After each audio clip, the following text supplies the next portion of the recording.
Hello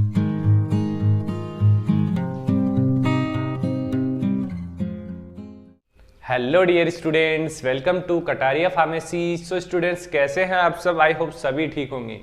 तो हम study कर रहे थे D pharm first year pharmaceutics subject. तो इसमें हमारे 3 लेक्चर्स ऑलरेडी अपलोड हो चुके हैं चैनल पे। आज के इस लेक्चर में हम स्टार्ट करेंगे चैप्टर 3। तो चैप्टर 3 के अंदर हमारे 2 टॉपिक्स दे रखे हैं सिलेबस में, फार्मास्यूटिकल एड्स एंड प्रिजर्वेटिव्स। तो इन दोनों ही टॉपिक को आज के इस लेक्चर में हम कवर करने वाले हैं। ज्यादा लॉन्ग लेक्चर नहीं है, ये शॉर्ट लेक्चर्स हैं, शॉर्ट टॉपिक है, तो एक ही लेक्चर में ये आपके कवर हो जाएंगी। तो वीडियो में एंड तक बने रहना, जिससे अच्छे से आपको ये जो टॉपिक है वो समझ में आए। और अगर आप चैनल पे न्यू हैं तो चैनल को सब्सक्राइब जरूर करें और बेल आइकन को प्रेस कर दें, जिससे हमारी आने वाली न्यू वीडियो का नोटिफिकेशन आपको सबसे पहले मिल सके। और ज्यादा से ज्यादा अपने दोस्तों तक शेयर करिए। तो स्टार्ट करते हैं। सबसे पहले देख लेते हैं टॉपिक हमारा फार्मास्यूटिकल एड्स। अब स्टूडेंट, आपका भी न्यू एडमिशन है, आप अगर फर्स्ट ईयर स्टडी कर रहे हैं तो न्यू एडमिशन होगा ही। तो उसी टाइप से हम आपको स्टडी करवा रहे हैं और आगे भी स्टडी करवाएंगे, क्योंकि अभी आपका बेसिक कवर होना जरूरी है। क्योंकि आपको फार्मास्यूटिक्स आप सब्जेक्ट पढ़ रहे हैं तो इसका कुछ भी नहीं आता कि फार्मास्यूटिक्स होता क्या है, लेकिन जो हमारे लेक्चर्स हैं आप कंटिन्यू अटेंड करेंगे तो आपको ये सब कुछ समझ में आने लग जाएगा।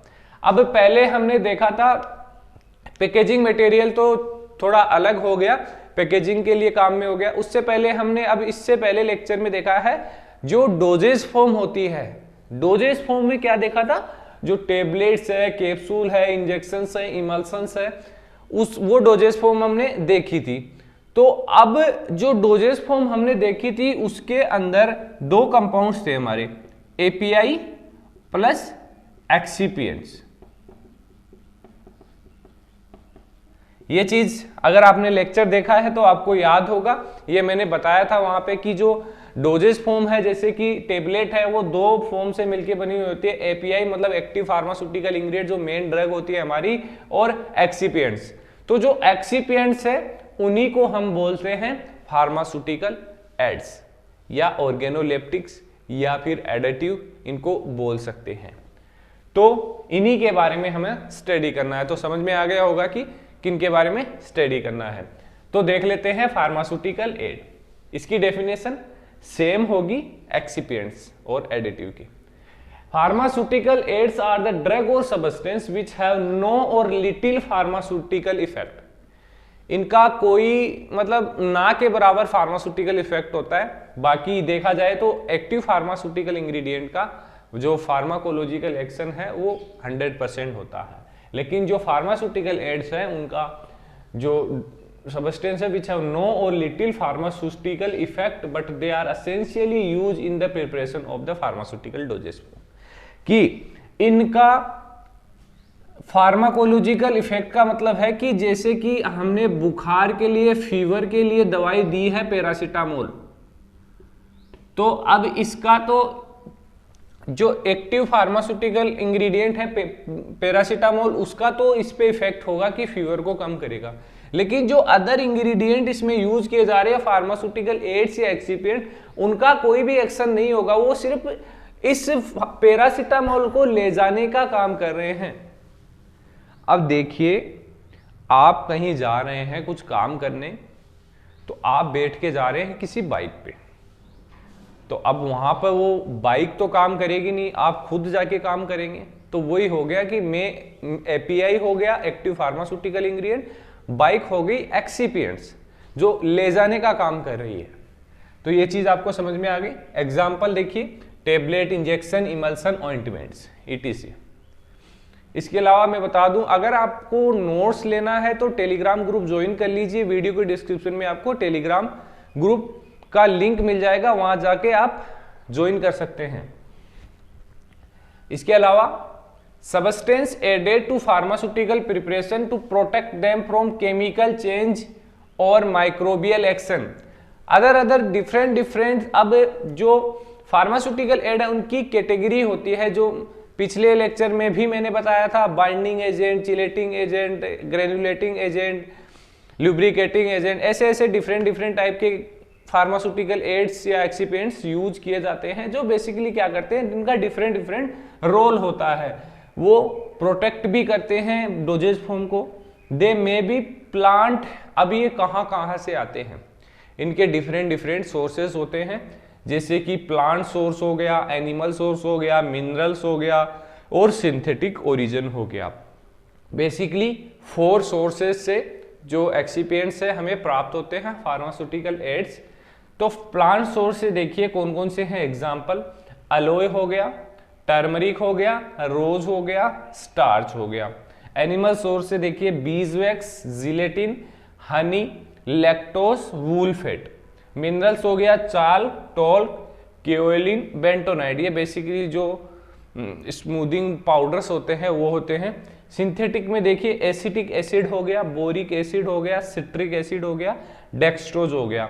तो these are the all pharmaceutical aids use in the pharmaceutical dosages form preparation. तो मतलब कि जो मेडिसिन बनाते हैं, टेबलेट, इंजेक्शन जो भी है, उनके अंदर इनका यूज किया जाता है। ये डिफरेंट सोर्सेज हो गए। तो ये हो गया हमारा फार्मास्यूटिकल एड। इजीली इसके बारे में आप लिख सकते हैं अगर थोड़ा भी माइंड आपने इस वीडियो लेक्चर में लगाया है तो, क्योंकि पिछले लेक्चर में भी हमने काफी टाइम दिया था इस टॉपिक को और आपको समझाया था। अब बात कर लेते हैं, तो सेकंड टॉपिक है प्रिजर्वेटिव। प्रिजर्वेटिव का मतलब है किसी भी फॉर्मूलेशन को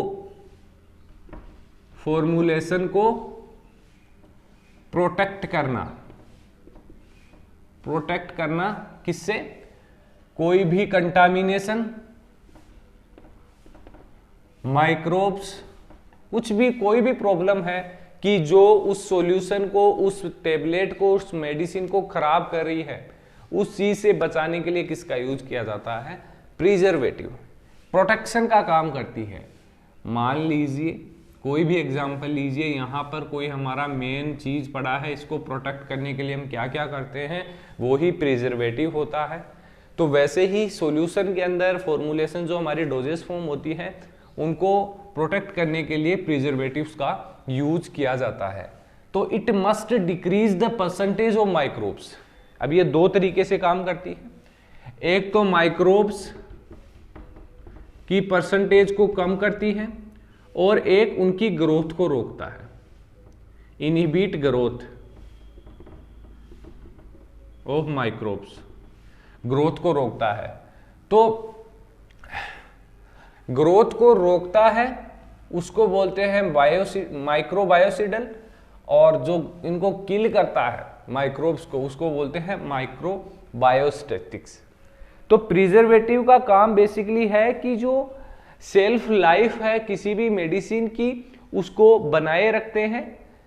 अब वो कैसे भी करे, माइक्रोब का लेवल कम करके, माइक्रोब्स को किल करके प्रोटेक्ट करते हैं। तो टाइप ऑफ प्रिजर्वेटिव देख लेते हैं। बेसिकली 2 टाइप से इनको डिवाइड किया गया है। फर्स्ट है based on mechanism of action, कैसे वो एक्ट करते हैं। जैसे कि एंटीऑक्सीडेंट विटामिन ई हो गया, सी हो गया, BHA हो गया, BHT हो गया। इसके अलावा एंटी माइक्रोबियल मतलब के अगेंस्ट में वर्क करेंगे। बेंजोइक एसिड हो गया, सोडियम बेंजोइट हो गया, सोडियम पेराबेन हो गया, फिनोल हो गया। ये बेसिकली यूज किए जाते हैं as a preservative in the formulations. Benzoic acid, sodium benzoate, sodium paraben, ये काफी फॉर्मुलेशंस में आपको देखने को मिलेंगे अब जब आप प्रिपरेशन करेंगे लेबोरेटरीज के अंदर सिरप टेबलेट्स की। चिलेटिंग एजेंट जैसे EDTA हो गया, पॉलीफॉस्फेट्स हो गया, सिट्रिक एसिड हो गया। तो ये कुछ एग्जांपल हो गए प्रिजर्वेटिव के। सेकंड है बेस्ड ऑन सोर्स, कि नेचुरल सोर्स है या आर्टिफिशियल सोर्स है। तो नेचुरल सोर्स में बेसिकली नीम ऑयल का यूज किया जाता है, सोडियम क्लोराइड का यूज किया जाता है, लेमन का यूज किया जाता है, हनी का यूज किया जाता है। These are natural preservatives. बाकी आर्टिफिशियल देखिए तो बेंजोएट, सोर्बेट्स, प्रोपियोनेट्स, नाइट्रेट्स। तो ये हो गए आर्टिफिशियल प्रिजर्वेटिव्स जो basically formulation of tablet, liquid जो भी है, डोजेस फॉर्म है, मेडिसिन है, उनमें यूज किया जाता है। इसके अलावा यूज तो मैंने आपको, आप लिख ही सकते हैं कि ये प्रोटेक्ट करता है, product from micro organism, maintain the safety of food for human consumption, increase self life of the product, protect and kill the micro organism in product. तो ये इजीली आप इनके बारे में लिख सकते हैं। ये कॉमन सेंस की बात है कि प्रिजर्वेटिव नाम आते ही आपको पता लग जाना चाहिए कि क्या इसके अंदर हमें लिखना है। याद करने वाली चीजें बस हैं इसके टाइप्स और एग्जाम्पल, यही चीजें आपको याद करनी है, थ्योरी याद करने की जरूरत नहीं है। ऑर्गेनो जो फार्मास्यूटिकल एड है उसकी भी थ्योरी याद करने की जरूरत नहीं है, आपको सिर्फ एग्जाम्पल याद करने हैं। थ्योरी तो बहुत ही इजी है, एक बार आपने वर्ड पकड़ लिया ना, वर्ड से आपको आप एक पेज या 2 पेज तक लिख सकते हैं कि फार्मास्यूटिकल एड्स, एक्सिपिएंट्स और एडिटिव ये तीनों सेम ही चीज हैं जो बेसिकली एक्टिव फार्मास्यूटिकल इंग्रेडिएंट के अलावा हमारी डोजेज फॉर्म में यूज की जाती हैं। प्रिजर्वेटिव प्रोटेक्ट करने का काम करते हैं। तो आई होप ये दोनों टॉपिक्स आपको समझ में आए होंगे। अगर वीडियो अच्छी लगी तो वीडियो को लाइक जरूर करें और अपने दोस्तों तक शेयर करिए, क्योंकि हमारे चैनल पे डी फार्मा रिलेटेड लेक्चर अभी स्टार्ट हुए हैं फिलहाल में। तो आप जितना ज़्यादा शेयर करेंगे उतना ही ज़्यादा हमें रेस्पॉन्स अच्छा मिलेगा और हम आपके लिए और भी इम्प्रूवमेंट करने की कोशिश करेंगे। तो बस आप लोग सपोर्ट करिए, आप लोगों के सपोर्ट से ही हम आगे बहुत अच्छा कुछ कर पाएंगे। डी फार्मा स्टूडेंट्स के लिए भी हम काफ़ी टाइम से बी फार्मा स्टूडेंट्स के लिए ही लेक्चर्स अपलोड कर रहे हैं। तो आई होप आपको समझ में आया होगा। तो मिलते हैं नेक्स्ट वीडियो में।